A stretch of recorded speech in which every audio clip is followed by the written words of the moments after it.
कृमिनाशन सूक्त अथर्ववेद कांड 2 सूक्त 32 मंत्र 2।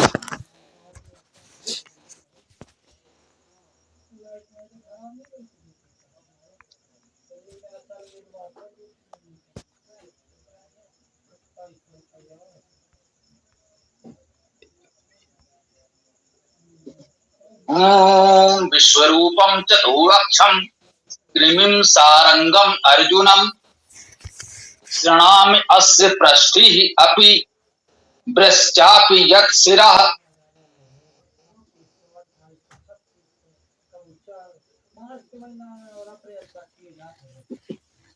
में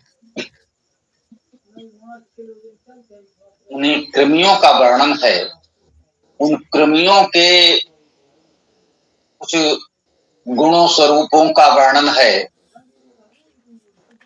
विश्वरूपम सभी रूप वाले, ऐसे कृमि हैं जो विविध प्रकार के रूप वाले हो सकते हैं। विश्वरूपम का अर्थ दो प्रकार से कर सकते हैं। सभी रूप वाले क्रम ये शब्दार्थ है, यही रहेगा। भावार्थ आप इसका इस प्रकार समझ सकते हैं कि जो भी क्रम है उनके जो भी रूप हैं, अलग अलग रूपों वाले सभी कृमियों को विश्वरूपम का एक भाव तो ये हो सकता है।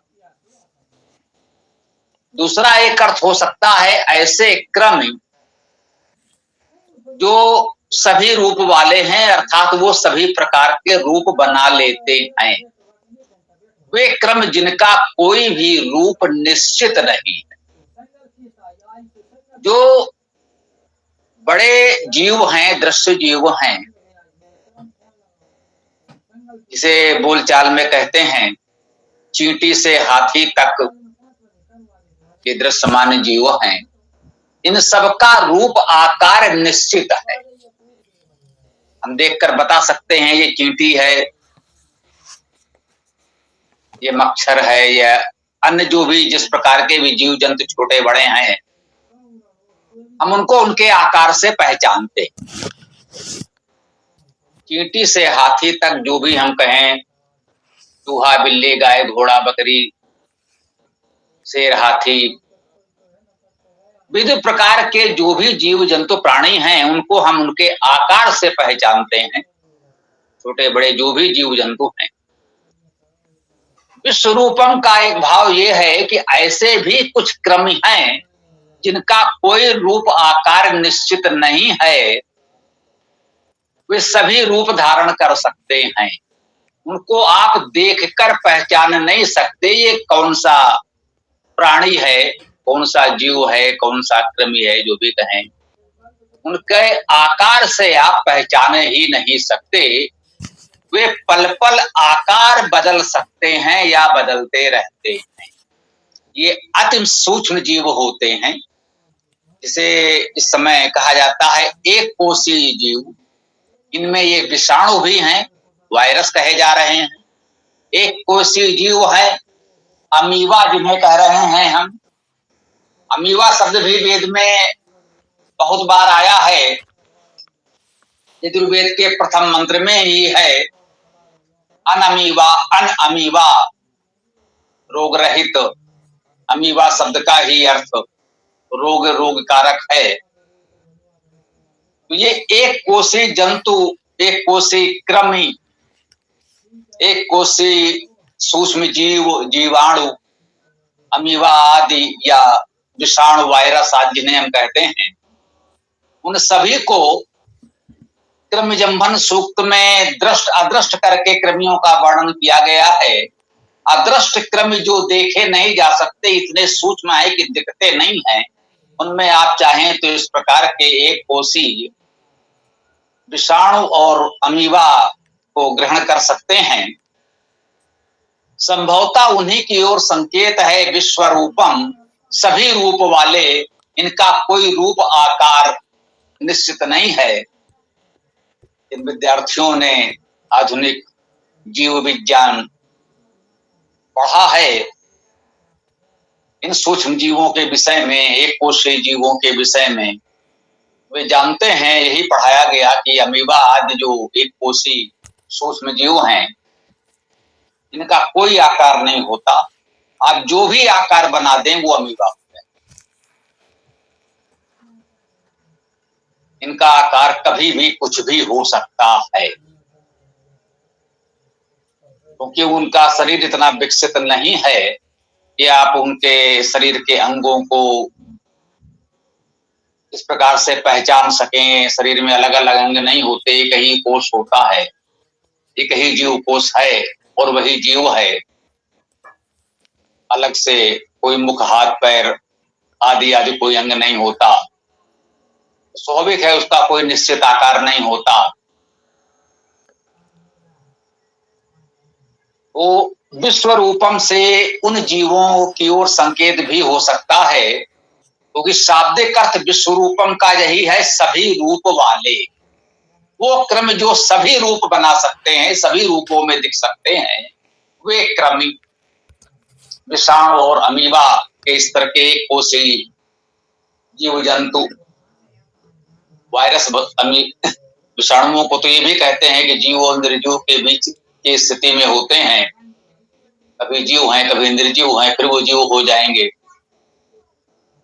ऐसे सभी कृमियों को विश्व रूपम के अंतर्गत कहा गया।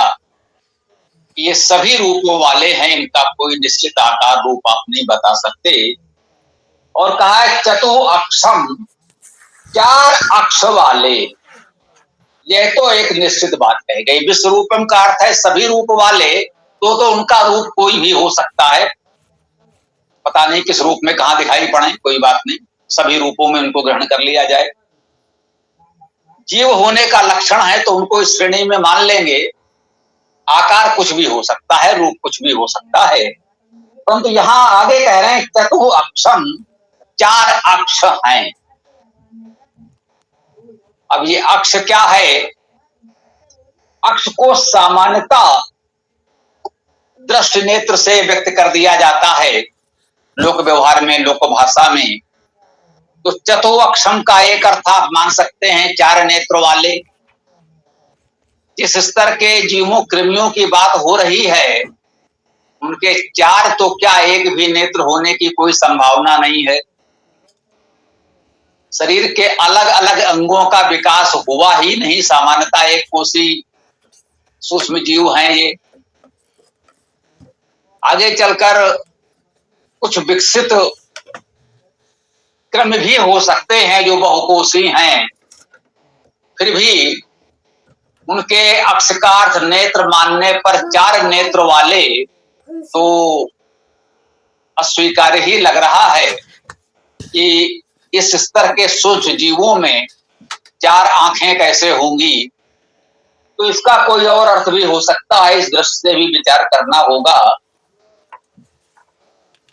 अक्ष शब्द का अर्थ हमें समझना होगा। चतु का अर्थ तो 4 समझ में आ गया,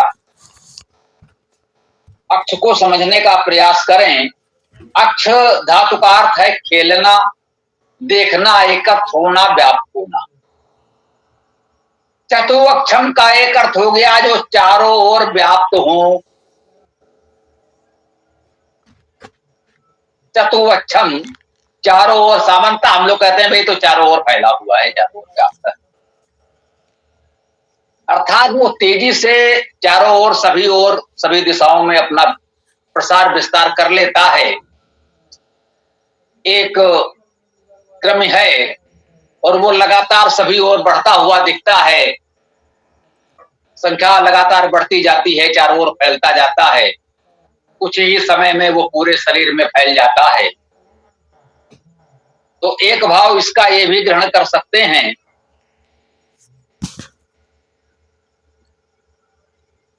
क्योंकि खेलना का भाव यहां क्या ले सकते हैं।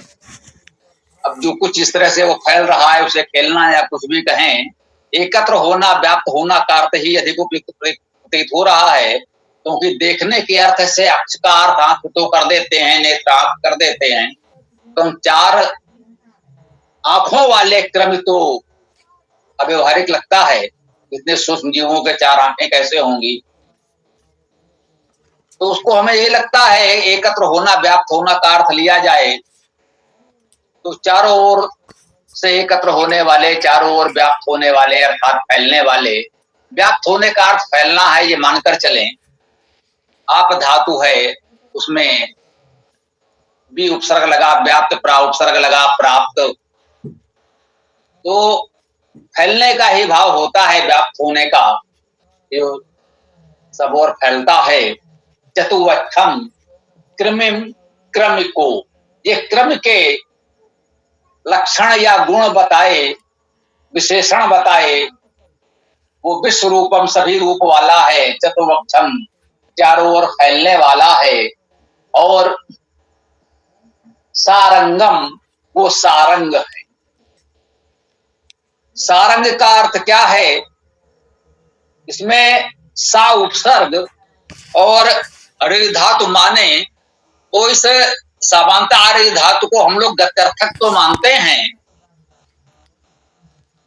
परंतु इसका अर्थ शब्द करना, हिंसा करना भी है।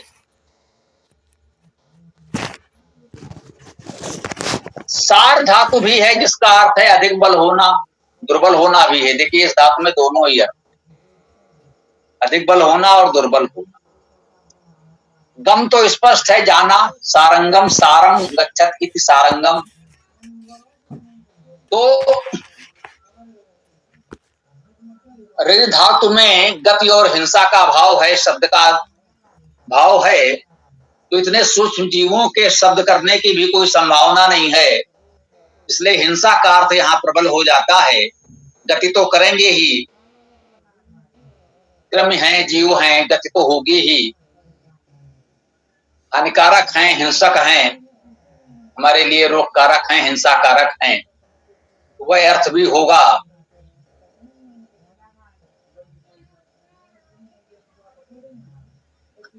नमस्ते जी, आज कक्षा नहीं होगी क्या आचार्य जी की? सार धातु से बल होना, दुर्बल होने का अर्थ लेंगे तो यही मान लें कि निश्चित रूप से ये क्रम शरीर में फैलकर हमें दुर्बल बनाते हैं। ये बात भी ठीक है।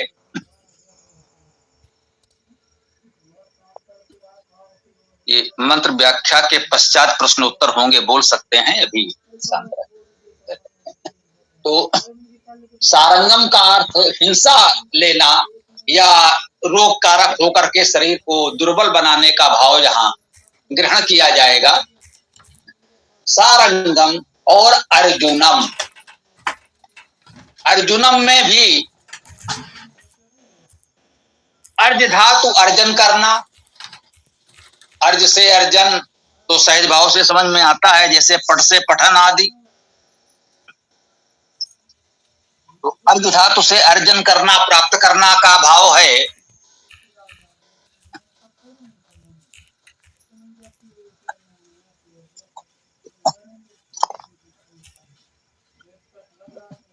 सारंगम अर्जुनम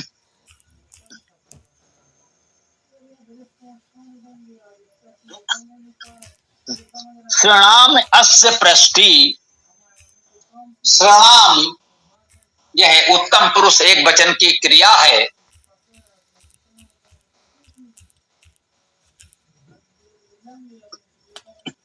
तो इसमें श्री धातु, श्रण धातु होगी। श्री धातु का अर्थ एक तो सुनना है, लेकिन ये श्रणाम है, श्री दीर्घ ऋकार की धातु है। इसका अर्थ हिंसा करना, पीड़ा करना, दुख देना, मार डालना कह सकते हैं। हिंसा के अर्थ में होती है। इसी से बनता है क्षीण हो जाना, क्षीण कर देना। ये हिंसक अर्थ में धातु है। श्रणामि अर्थात मार देता हूं, नष्ट करता हूं। अस्य पृष्टि, अस्य अर्थात इसका, पृष्टि, पृष्टि को, अब ये पृष्टि क्या है इसे समझ लें। प्रस धातु है, इसका अर्थ है जाना, गति करना, सरल होना, अभिसिंचन करना, सहन करना। तो कह लें इसकी गति को, इसके अभिसिंचन को, बल को नष्ट कर देते। अर्थात इन कृमियों को निष्क्रिय कर देना। भले ही उन्हें मारा न जा सका हो, वो जहां जिस स्थिति में हैं उनको नष्ट करना, मार देना संभव न हो, तो कुछ ऐसी औषधियों का प्रयोग करें कि वे निष्क्रिय ही हो जाएं।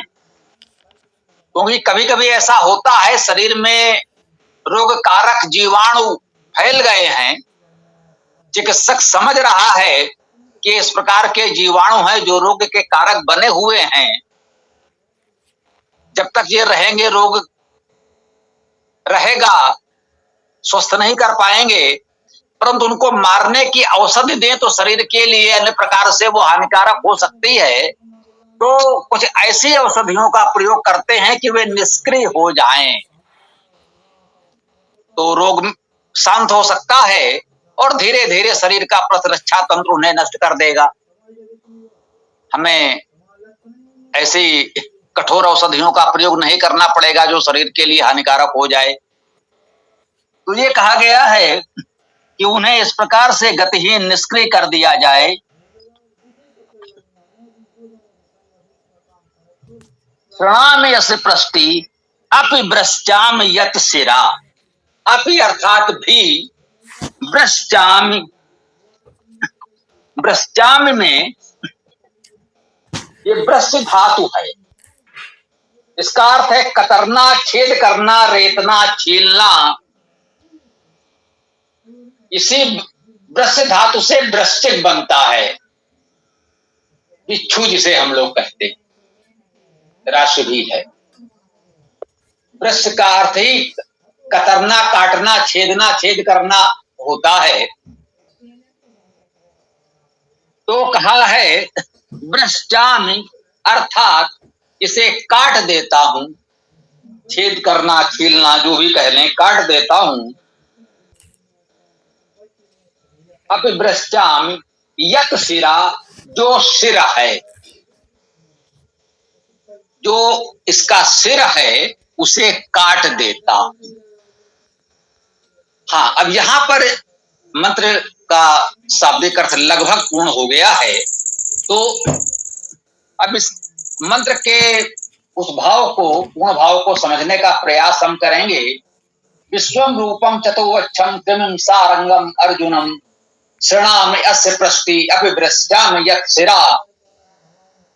तो भाव तो यही है कि कृमियों के विविध लक्षणों का, विशेषणों का वर्णन किया गया कि जो सभी रूप वाले हैं, चारों ओर फैलने वाले हैं, सारंग अर्थात हिंसक हैं, अर्जन करने वाले हैं, वे शरीर से ही अपना भोजन आदि प्राप्त करते हैं।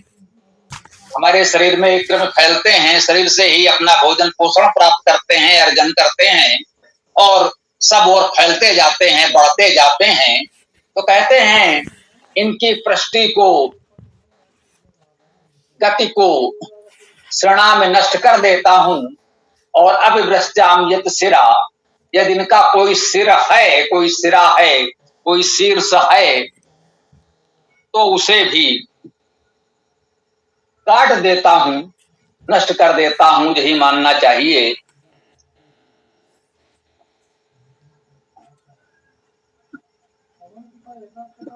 इसके भावार्थ में कहा गया है कि विश्व रूप अर्थात सभी रूप, विविध रूप वाले को, चार अक्ष वाले को, अर्थात चार दृष्टि, चार समूह वाले व्यापक को, सारंग अर्थात हिंसक कृमियों को क्षीण करता हूं, मारता हूं।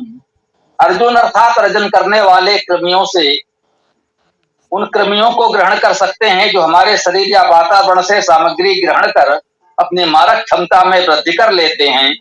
इस क्रम का पृष्ठीय अर्थात अभिसिंचनकारी घातक स्राव करने वाले अंगों को, देखिए पृष्ठि का ये अच्छा भावार्थ दिया गया है। ठीक है, हमारा ही किया हुआ है, समानता हम पढ़ते नहीं, पढ़ते केवल मंत्र हैं और उसका अर्थ बताने का प्रयास करते हैं। यहाँ पर ये ठीक लिखा हुआ है। अब इसका भाष्य करते समय बहुत कुछ विचार करके लिखा जाता है, कुछ छूट भी जाता है, तो भी आपके समक्ष हम प्रस्तुत कर देते हैं कि ये कृमियों से जो हानिकारक स्राव हो सकते हैं, वे घातक स्राव करने वाले अंगों को तथा इसके तीक्ष्णता को, सिर को भी काटता हूं, छेदता हूं, नष्ट कर देता हूं। तो ये कृमिनाशन सूक्त है। इसमें उन सूक्ष्म कृमियों को नष्ट करने की बात ही बताई गई है कि ये रोग कारक घातक कृमि शरीर में हमारे लिए हानिकारक होते हैं, रोग कारक होते हैं, और उनको विविध उपचार करके, विविध औषधियों के प्रयोग से हमें कैसे नष्ट करना है, इस दिशा में ये सूक्त हमारा मार्गदर्शन करता है। पहले मंत्र में सूर्य किरणों से इनको नष्ट करने की बात कही गई थी। सूर्य किरण चिकित्सा का संकेत था। इसी प्रकार से इसके पहले हम लोगों ने जो क्रम जंभन सूक्त पढ़ा, ये कृमिनाशन सूक्त उसके पश्चात कर रहे हैं। तो कृमियों का प्रबंधन, उपचार, इन घातक कृमियों को कैसे नष्ट करना है, ये बातें इन सूक्तों में कही गई हैं। वेद में इन सूक्ष्म जीवों, इन कृमियों को, जो अदृष्ट हैं, इतने सूक्ष्म है कि देखे नहीं जा सकते, स्पष्ट रूप से कहा गया है दृष्टम अदृष्टम। जो कुछ क्रम दिखते हैं, कुछ क्रम इतने सूक्ष्म है कि नहीं दिखते हैं, उन सब को कैसे निष्क्रिय करना है, कैसे नष्ट करना है कि हम शरीर को इनके द्वारा होने वाले रोगों से बचा सकें, मुक्त कर सकें, स्वस्थ कर सकें। इन विषयों पर इन क्रम सूक्तों में विचार किया गया है। यहाँ पर हम अपनी इस व्याख्या को विराम दें। आप लोग का जो भी प्रश्न विचार आदि हो प्रस्तुत कर सकते हैं। ओम खम ब्रह्म।